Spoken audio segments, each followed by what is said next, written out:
জামাই আমার শুয়ে শুয়ে ফেসবুকে একটা ভর্তা রেসিপি দেখেছেন, সেটা দেখার পর আমাকে বলছিল তুমি কালকে এটা বানাবা। আর আমি নতুন জিমে জয়েন করেছি, ভাবছি নিজেকে এখন একটু ফিট করব। আর চলে গিয়েছিলাম 10 মিনিটের প্ল্যানে ইলাপুদের সাথে আমি সমুদ্র দেখার জন্য। ঘুরে এসে জামাইয়ের জন্য কি কি রান্না করলাম, সাথে চিংড়ি মাছ কিভাবে পরিষ্কার করতে হয় তা নিয়ে থাকছে আজকের এই ব্লগ। কি দেখো তুমি? এই যে খাবারটা দেখি, এটা কালকে বানায় তো। কি ভর্তা? হ্যাঁ, এই যে টমেটো আলুর ভর্তা। হ্যাঁ। আমি ভিডিওটা দেখছি, ভাবছি বানাবো। এটা কালকেই বানাবো তো। এটার সাথে কি আর ডিম ভাজা? ডিম ভাজা ঘি দিয়ে ভাত খাবো কালকে আমি। দেখি ওয়াও, দেখে তো মনে হচ্ছে মজা হইব আন্টির ভর্তাটা। ওয়াও, কাদের জিওবাতে জল বের হচ্ছে কমেন্টে। আমাদের জিওবাতে জল বের হচ্ছে। সীমান্তর জীবতে চলবে হচ্ছে। ওকে, গরম গরম ভাতের সাথে ঘি দিয়ে। ও মাই গড, আই হ্যাঁ, বেড়াটা দেখতে তোমার মতো লাগতেছিল।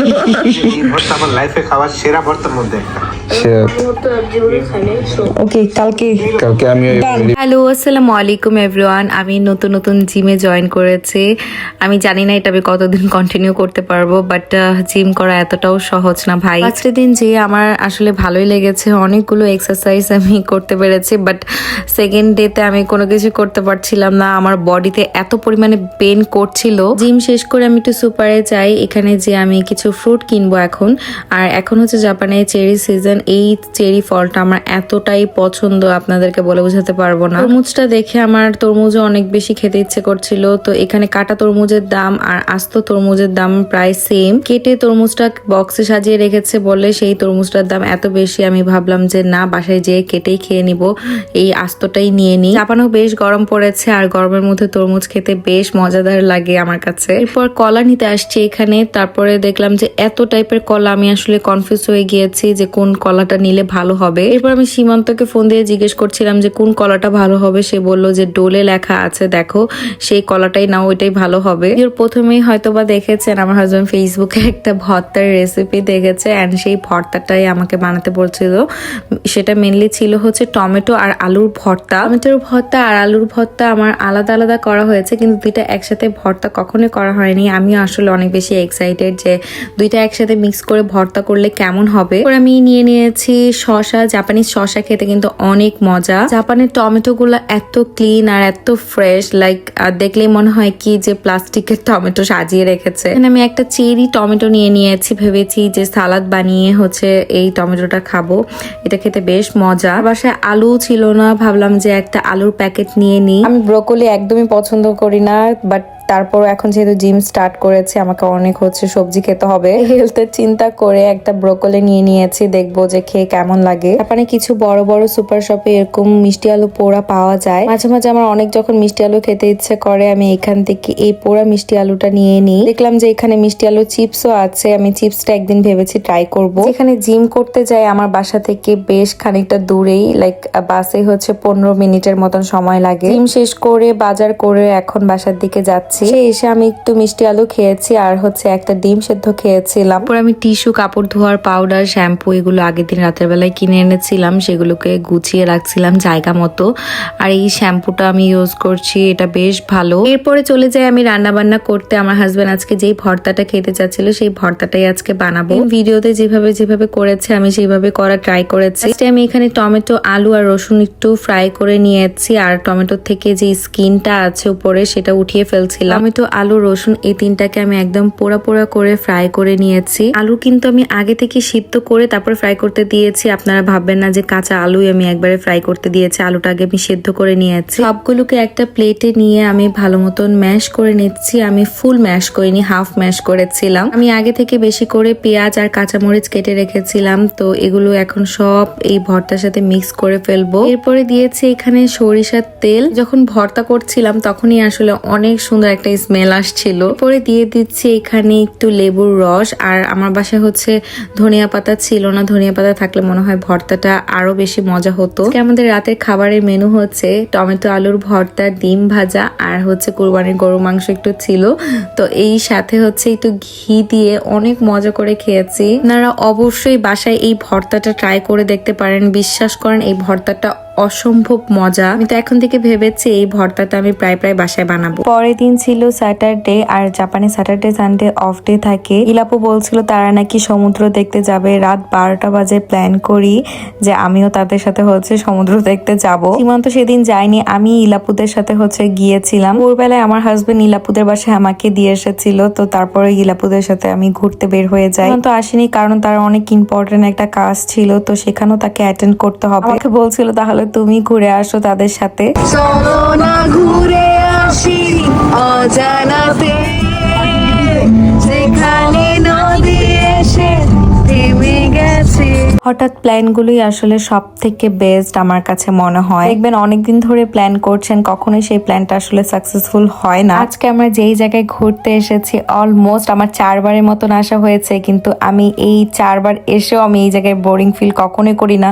জায়গাটা আসলে এতটাই সুন্দর, আসলেই আসলে মনটা একদম রিফ্রেশ হয়ে যায়। থেকে বেশি ভালো লাগে সমুদ্রের ঢেউগুলো এসে যখন পাথরের মধ্যে বাড়ি খায়। এই সাউন্ডটা শোনার জন্যই আমি মেনলি এই জায়গায় আমি এতবার এসেছি। এটা হলো জাপানের যোগাসাকি কোস্ট। এখানে একটা ঝুলন্ত ব্রিজ আছে। ব্রিজটাতে দাঁড়িয়ে যখনই আপনি একটু সমুদ্রের দিকে তাকাবেন আসলে আপনার একটু ভয়ই লাগবে। ইলাপু একটু ভয়ই পাচ্ছিল। আমি আসলে অনেকবার এসেছি, দেখতে দেখতে অভ্যস্ত হয়ে গিয়েছি, আমার তেমন একটা ভয় লাগছিল না। আমি সাথে স্ট্যান্ড ক্যারি করেছিলাম আজকে ছবি আর ভিডিও তোলার জন্য, কারণ আমার জামাইকে তো আমি সাথে করে নিয়ে আসিনি। তাকে ছেড়ে আমি একাই ঘুরতে চলে এসেছিলাম। এর আগে আমার ওয়েস্টার্ন 3 পিস এগুলো পরে আমার এই জায়গায় ঘুরতে আসা হয়েছে। আমার শাড়ি কখনো এই জায়গায় পরা হয়নি, ভাবলাম এবার শাড়ি পরে যাই। এই জায়গাটাতে অনেক সুন্দর সুন্দর ছবিও আসবে। সুন্দর শাড়িটা আমি মেনলি নিয়েছিলাম যে আমি কখনো যদি সমুদ্রে ঘুরতে যাই তখনই এই শাড়িটা আমি পরে যাব। শাড়িটা এতটা সুন্দর, এটা একটা ইন্ডিয়ান শাড়ি, অফ হোয়াইটের মধ্যে খুব সুন্দর ফ্লাওয়ার প্রিন্ট করা আছে। আমার ভিডিওর ক্যাপশনে আমি শাড়ি পেজটা অবশ্যই ট্যাগ করে রাখবো। যাদের এই শাড়িটা অনেক বেশি পছন্দ হয়েছে তারা নিয়ে নিতে পারেন। আমি বলবো যে মাস্ট বি আপনাদের এই শাড়িটা নেওয়া উচিত, কারণ এই শাড়িটা পরলে সমুদ্রে অনেক ভালো লাগবে, বা পাহাড়ে আপনারা যে কোনো ওকেশনে আসলে এই শাড়িটা নিতে পারেন। পাহাড় সমুদ্র এই দুইটাই আমার অনেক বেশি পছন্দ। একদম আমি সামনে চলে গিয়েছিলাম, আর সমুদ্রের যে সাউন্ড, সমুদ্রের যে একটা বাতাস এত বেশি ভালো লাগছিল। জামাইকে ছাড়াই আজকে অনেক বেশি ঘুরেছি, অনেক বেশি মজা করেছি। আর ইলাপু খুব সুন্দর একটা জামদানি শাড়ি পরেছিল। উইকেন্ডে এই জায়গাটাতে এত বেশি ভিড় ছিল, আর বিশেষ করে সেদিনের ওয়েদারটা যেহেতু ভালো ছিল এই জন্য অনেক অনেক টুরিস্টরা এখানে ঘুরতেও এসেছে। আমি আর কোনো কিছুই রেকর্ড করিনি, সারাটা রাস্তা আমি ঘুমাতে ঘুমাতে এসেছি। এত বেশি টায়ার্ড ছিলাম কারণ আমি আগের দিন রাতের বেলা একদমই ঘুমাইনি। 8টার মধ্যে আমি বাসায় চলে এসেছি। বাসায় এসে দেখি কোনো কিছুই রান্না বান্না নেই। এরপর আমি রান্না বান্না করতে শুরু করে দেই। ভাবলাম যে চিংড়ি মাছ রান্না করে ফেলি, এটার থেকে সহজ রান্না মনে হয় আর কোনোটাই নাই। আপনারা যারা চিংড়ি মাছ পরিষ্কার করতে জানেন না, আমার এই ভিডিওটা দেখলে আজকে আপনারা খুব ইজিলি হচ্ছে চিংড়ি মাছটা পরিষ্কার করে ফেলতে পারবেন। সব সময় কেচি দিয়ে কেটে এভাবে হচ্ছে চিংড়ি মাছটাকে ক্লিন করে ফেলি। ফার্স্টে আমি যে পাগুলো আছে সেগুলোকে কেটে নিয়েছিলাম। আমরা সবাই জানি চিংড়ি মাছের মাথায় হচ্ছে ময়লা থাকে, তো ফার্স্টে আমি এখানে 2 কোনা করে এভাবে কেটে নিচ্ছিলাম। এভাবে কেটে নেওয়ার পর দেখবেন যে এখানে একটা জালির মতন একটা জিনিস আছে, সেই জালিটার মধ্যে আসলে চিংড়ি মাছের ময়লাটা থাকে। এই যে কালো একটা জালির মতন দেখতে পাচ্ছেন, এটাই হচ্ছে চিংড়ি মাছের মাথার ময়লা। এভাবে কেটে জাস্ট এই জালিটা বের করে ফেলবেন, তাহলেই ময়লাটা ক্লিন হয়ে যাবে।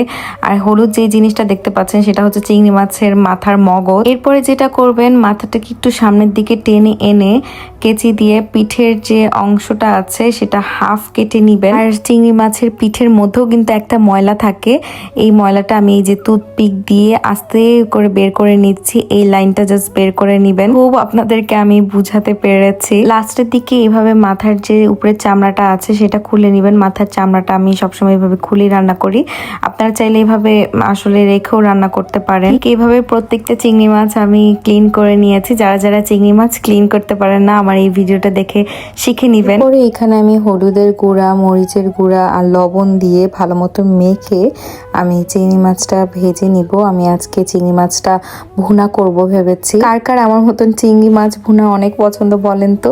আর সাথে সীমান্ত বলেছিল একটু ডিম ভুনা করতে, আমি চালাকি করে করেছে কি একসাথে চিংড়ি মাছের মাছের সাথে ভুনা করে ফেলেছি ডিমটা। যেহেতু চিংড়ি মাছ ভুনাই করছি, ডিমটা একসাথে করে ফেলি তাহলেই হয়ে যাবে। জানি আমি একটু ফাঁকিবাজি করেছি, কারণ ঘুরে এসে আসলে আমার শরীরটাই আর চলছিল না যে আমি আর কিছু করব, তো তাড়াতাড়ি করে আমি এই কাজটাই করে ফেলেছি। অলরেডি আমি পেঁয়াজটাও কেটে নিয়েছি আর এদিক দিয়ে আমার চিংড়ি মাছটাও ভাজা হয়ে গিয়েছে। তো চিংড়ি মাছটা ভুনা করবো, এখানে আমি বেশ খানিকটা আমি পেঁয়াজ দিয়ে নিয়েছি আর পেঁয়াজটাকে আমি বেরেস্তার মতন ভেজে এরপর আমি পানি ইউজ করেছি। এরপর আমি 2 টেবিল চামচ আদা বাটা, 2 টেবিল চামচ রসুন বাটা দিয়ে এটাকে ভালো মতন মশলাটাকে কষিয়ে নিয়েছি। কষিয়ে নেওয়ার পর এখানে আমি মরিচের গুঁড়া, হলুদের গুঁড়া, তারপরে জিরার গুঁড়া, ধনিয়ার গুঁড়া দিয়েছি আর দিয়েছি সামান্য পরিমাণে একটু গরম মশলা গুঁড়া। আমি সবসময় এটা করি, আমি জানি না আপনারা দেন কিনা। এটা ভালো মতন কষিয়ে এরপর আমি আবার পানি ইউজ করেছি, তারপরে দিয়ে দিয়েছি কাঁচামরিচ কুচি। এখন নেড়ে চেড়ে এখানে আমি চিংড়ি মাছ আর ডিমটা